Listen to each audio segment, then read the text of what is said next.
Hey guys, and welcome to another episode of Parlay Revival. So after having the decks on our bow rip up while sailing our spinnaker, that was insane. Some serious damage right there. You watched us last week glue them back down with epoxy, but this week the real hard work begins. And man, were we in for a shock. So the salt water has got between the layers of glass. We ended up having to tear out wet balsa core, which is completely unrelated to our spinnaker issue. When you talk about opening up a can of worms, it doesn't get much worse than this. Woo! Boats, you gotta love them. So I'm Colin, and this is the crew of Parlay Revival. From hurricane damaged to broken bulkheads and getting struck by lightning not once but twice, to being the strongest and fastest Lagoon 450 on the planet. We've already sailed 25,000 miles to get here, and nothing is going to stop us from circumnavigating the globe. So subscribe to follow our journey around this beautiful planet. 20 years from now, you'll be more disappointed by the things you didn't do than by the things you did. So what are you waiting for?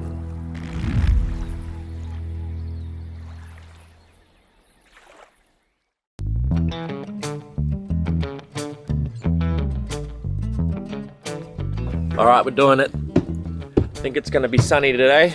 Doesn't look like any rain on the horizon, so we're going to fiberglass inside the forepeaks. Have a little bit more fiberglassing to do on that starboard side, I've realised, and a whole lot more to do on the port side.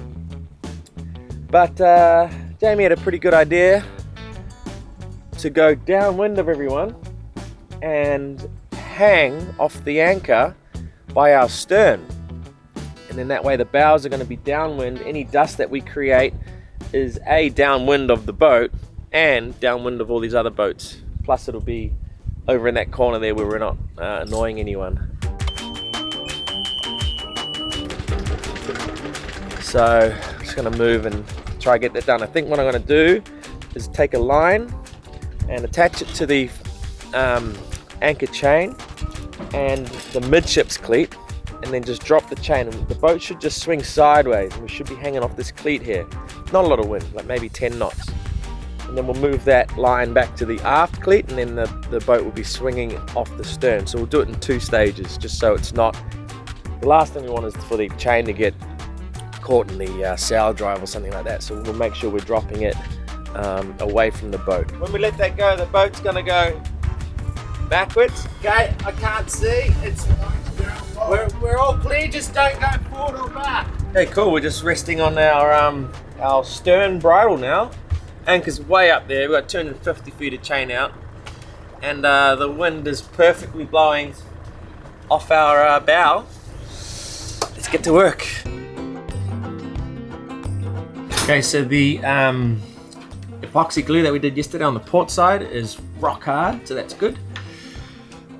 Things to do are do a little bit more grinding in the starboard, and then we can fiberglass reinforce underneath that forepeak, the whole bow, and then grind port side, because we haven't done any grinding over there, and fiberglass under there, and then fiberglass the top of the deck, and we'll worry about doing the non-skid at another time, because that's a pretty major operation. But if we can get that all done today, we would have earned a beer tonight at Smokehouse Bay.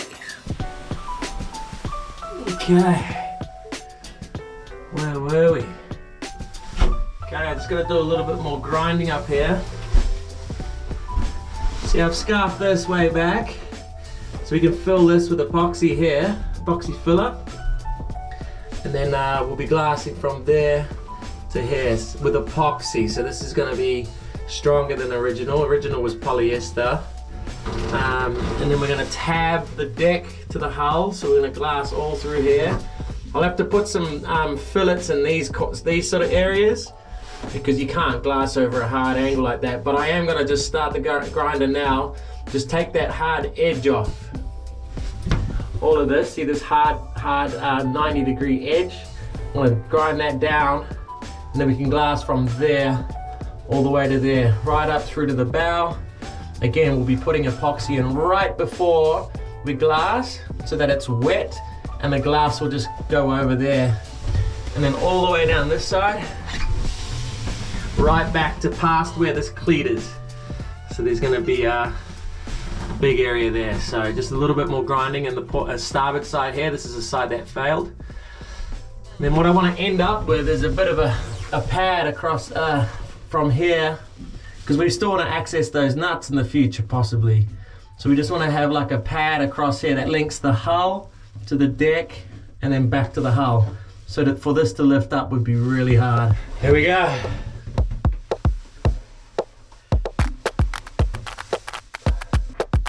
Add it up.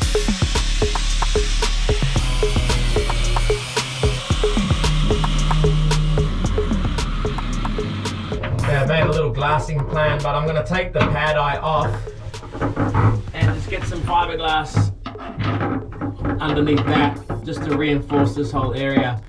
Again, I can't close this gap because we need to get that forward bolt in, but we can at least get some epoxy and glass as a backing plate for this whole thing. Alright guys, this is pretty shocking. This is the hull, this is the deck, and they've just siliconed it together here. But in this part here, this is open to the ocean. And so what's happened is this has been wet under here, and it's worked its way inside the fiberglass. So when I'm grinding this, I've got water inside the fiberglass, and this fiberglass is all bad here.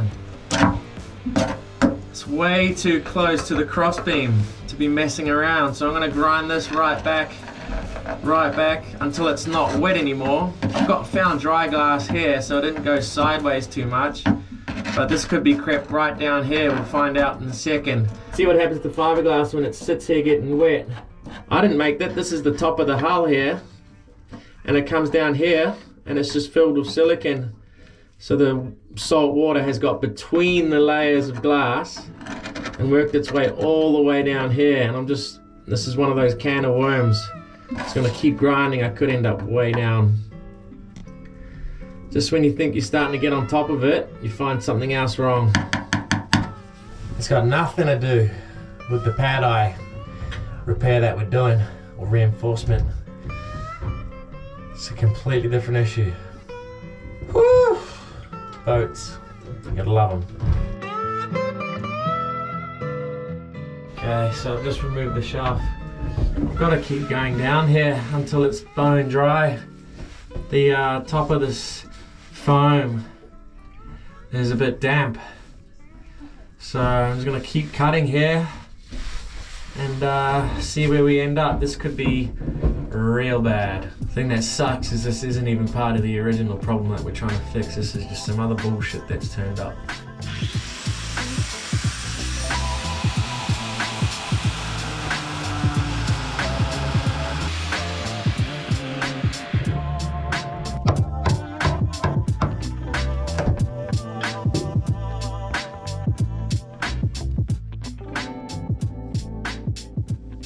This balsa here is bone dry,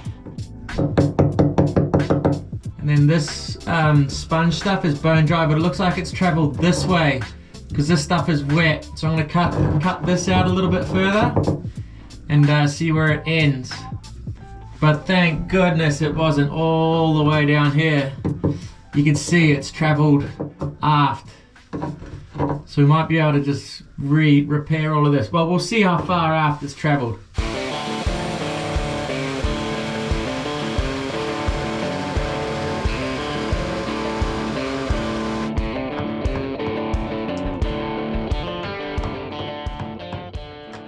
It's traveled down this freaking foam that they've used. It's not closed cell or anything, and it's just crept straight into it.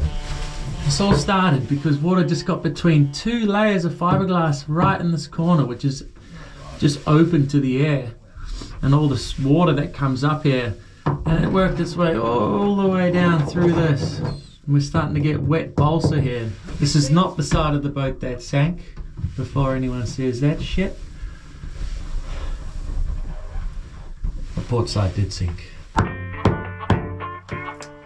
So I continued to chip away at the area, following the wet foam along the hull, hoping that any minute that I would find where it all ends. it just continued on, and I was starting to get seriously worried about how far it really had spread.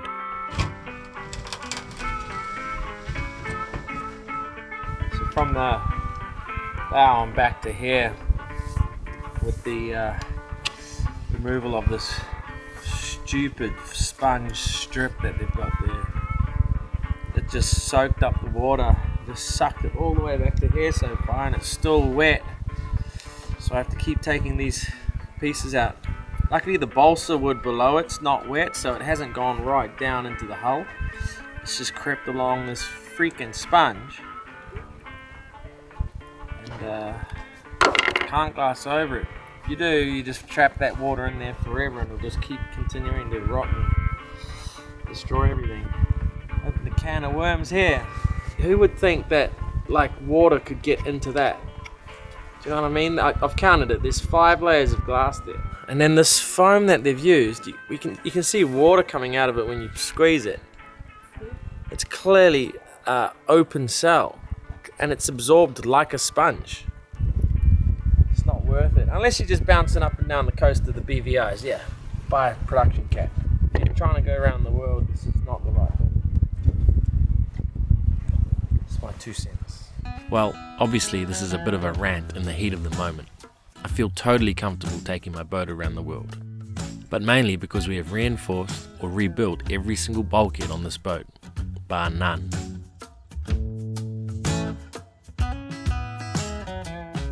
That's dry. We really want that to be dry, because that's the one going down. Dry as a popcorn fart. Okay, did it. Got back to the end of the water. This foam here and the balsa wood is bone dry. So just gonna have to glass from here. And then while I'm here, I might as well just get all this silicone out and fiberglass this hull to deck joint, just while I'm here. Just this part, come this far. And we're gonna go epoxy, so it's gonna be stronger. But here needs a lot of glass, because I have to take all of that out to find all of that water. Thank goodness it didn't go down here. This is all bone dry. That's probably 700 mils. So now I'm gonna tidy up this edge. I'm gonna chisel away all of this. And then I'll scarf this out to here so that we can glass all of that. And we'll get this off and get it done properly as well.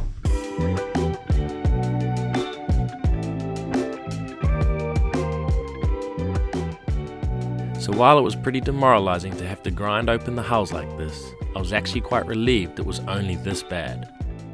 If you've been following for a long time, you'll remember how many square meters of wet balsa core we had to remove from Parlay's hulls. Really demoralizing. It's hard to keep your spirits up, but we'll get there nonetheless. It was months and months of work just to find and remove the wet core, let alone re-core and fiberglass it all back together. In comparison to that, this was an absolute walk in the park, but still no laughing matter. Okay, we're gonna make a plan now. We're gonna mark up exactly what the piece is gonna look like. So this will obviously need a bit of a fillet in there, little fillet just on the edge of this, because there's a little bit of an edge, but this is smooth, this part. This is gonna be one big piece here. Let's measure it up. Okay, with all the grinding done, it was time to cut the glass. There are many different ways to get the job done, but by planning to use rectangular shapes, we were able to just measure and write a cutting list of every single piece of glass that we needed for the job. We then label every single sheet and put them in order of how they will go on. All right, we're gonna do it. Raw wipe down with acetone. We'll cut all the glass. We're using our total boat epoxy with a mix of chopped matte, biaxial glass, and is that what my face looks like? Yeah. And woven roving. We're gonna mix up some micro balloons and epoxy to fill up some of these gaps before we even start. And then what we do is we roll it, we wet the surface, and then we wet the bit of glass before it goes up. Except the chopped matte, because you can't really pick that up once you've wet it. So we'll put the chopped matte down. Chopped matte's got much more adhesive quality, so we'll put chopped matte first always. And then the woven roving is nice, big, thick, strong stuff, so that might go in the middle, and then the biaxial glass on top of that. where we're reinforcing the pad eye itself is going to get 6 layers of glass, so it's going to be about that thick. So very small chance of that ever ripping up again, and very little chance of this opening up again. This is going to have 4 layers of glass. It's going to have 6 layers of glass at the front end there where it was a bit thin. So I'm super confident with the amount of glass that's going up. Let's just try get it all done before it kicks on us. That's the one challenge, because it is going to warm up in here with 2 of us. Let's go. Time lapse. So as mentioned, the first step was to use the thickened epoxy that we had just made to fill all the hard edges and gaps in the hull. If you try to fiberglass straight over any corners or edges, you will end up with huge air bubbles behind the glass, meaning that it hasn't even bonded to the hull in those areas. You might as well grind off all your hard work at that point. Once you have wet out the wall, you can proceed with the glassing schedule of your choice, made easier as mentioned by labeling every single sheet from start to finish. This way, Jamie just wets out the next one as I'm rolling out the last one, and there are actually probably around 20 sheets going up in this one sitting.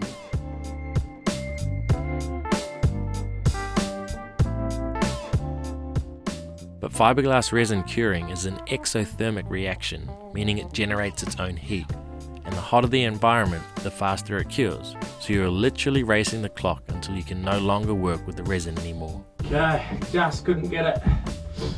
Need to get that one and then the front one, but it's kicked. It's become freaking hot in here, and yeah, everything was smoking actually, and we'll have to try again tomorrow. This wall looks really good. That is super freaking strong. But yeah, just needed to get a couple more across. Never mind. Good effort. Bringing back a few memories in the little holes like that, but it wasn't too bad. It was because it was such a small space. With our body heat plus the epoxy, it heated up.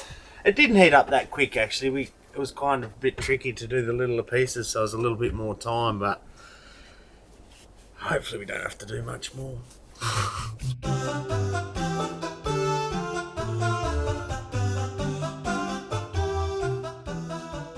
Just jumped down port side. Got the same thing I can see completely through. So I'm going to grind a little bit back and just make sure that the fiberglass is okay. But you can see all of the shelving and that's completely destroyed. It's been wet, and I think it's been coming through the hull to deck joint right there. I can see through it. It's not even nuts and bolts, it's screws. Look. So I'm going to start grinding this side. It's a lot less work because there's no big crack in the deck here like the other side. It's basically got to smooth this off so that we can tab this all together and then reinforce the pad eye up there. Remember, this is how the deck is joined to the hull. So these time lapses represent about 2 hours of non-stop work. Grinding fiberglass inside is probably one of the worst jobs you can do on a boat. Yep, that's right. I'd rather clean the inside of a total stranger's black tank than grind fiberglass in tight quarters. The dust is so fine that it gets into literally every single nook and cranny on your body, and you are left itching microscopic pieces of glass out of your skin for days and days. How was this one? It's way better. I can't even hold the grinder above my head anymore. Absolutely toast. If you've never ground fiberglass before, it is horrible. It is honestly, outside is fine. Like out, you can aim the dust away from you or use the wind to your advantage. But inside, a little space like that, even if I had a big fan, even if I had ventilation, there's nowhere. There's only one hatch. There's not like an in and an out. Old stern anchor seems to be holding up. I'm glad we did spin around. There's about an inch of fiberglass dust just sitting in the forepeak now. Like I took some meat off my finger with the grinder. That's alright. The epoxy sealed it closed. I'm covered in fiberglass. It's gone into my pores. And scared of those sharks that we saw yesterday. Oh, it was big, boy. Oh, it's freezing.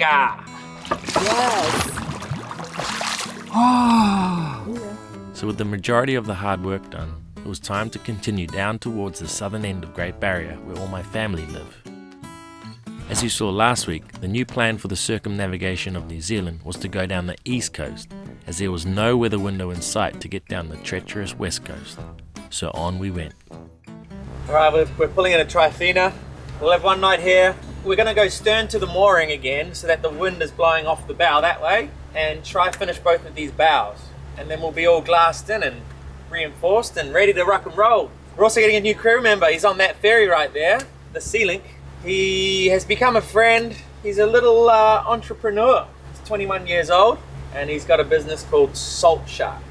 Anyway, he's just a friend now, so he wants to come sailing for a few weeks and we'll take him down the east coast to who knows where we'll end up. So that's the plan. Trifina, baby. Time to work and then smoko. What's up, dude? How's it going? Good, how are you? Hey, Katie. Oh, top of the world now. Boy, Brandon. what's up? Good to see ya. I'm Taylor. Taylor Shields. I run a company called Salt Shark. And that's pretty much how I got involved with this whole journey. It's a wild one and I'm not sure where it's going to lead to. Just going where the wind takes us, I guess. This is a once in a lifetime opportunity. I've sacrificed a few things to come here, but it's all going to be worth it because something like this you just can't say no to.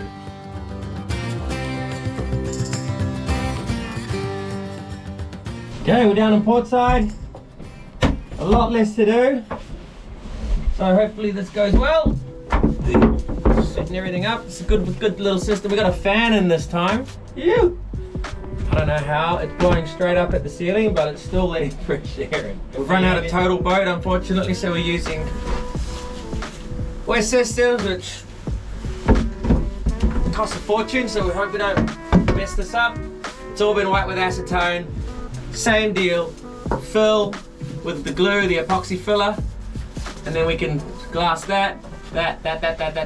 Reinforce this puppy so that it'll never rip up again. With a stroke of good luck finally, the port side didn't have the same water damage down the hull to deck joint that the starboard side had, so this side was going to be much more straightforward.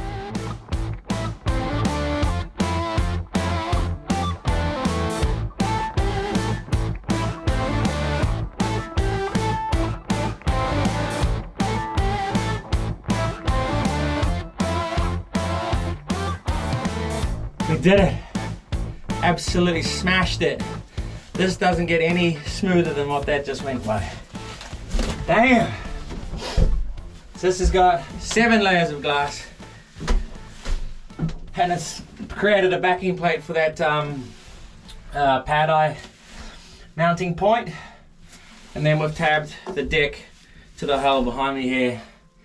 So in another yard period, we could go and do all of the hull to deck joints like that and that, but for now this is 100 times stronger than what we've been dealing with. 2 things to note. We've tied that all together, so the bulkhead is joined to the hull and the hull is joined to the deck, and the deck underneath is joined back to the hulls under the pad eye as a little backing plate. And this one we've taken all the way back to where the cleat is. Those 2 holes there are the main cleat on the bow here, so they've just got extra reinforcement underneath it. Pretty happy. It's a good job, really good job. So as you can probably tell, it's pretty rewarding when things go smoothly without any hiccups, because that is often not the case when glassing in tight areas. We were well and truly in work mode and on an absolute roll, so it was time to finish off the starboard side once and for all. Really happy with this, guys. This is so solid. This has got 4 layers of glass connecting the old wall to the deck there, and then 6 layers where that problem area was, where the water got in. So super solid, and then we've tabbed the deck to the hull all the way along up to the bow. We got one of those ones down there, but then it kicked on us. So we've just ground that one back so that the new epoxy is going to stick to it. Ground the forward area. We're just going to tab the hull to the deck, and we're going to repair this crack here. And we're gonna put one more reinforcement along the front. There's gonna be 4 layers of glass, and that's the one that's holding the pad eye down. So yeah, it's all looking really good.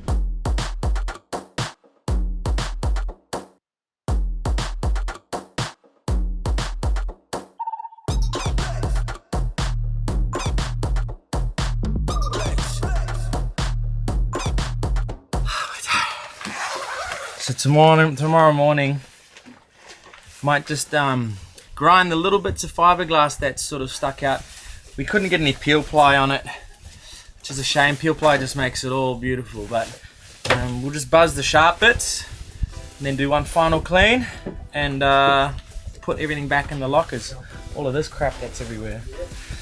Pretty happy. That last session in there just textbook. Just went so smooth. So now I think it's time for a beer or 10. Come on, 6-pack. Stubborn, eh? I'm getting my earbuds. I'm winning the bet.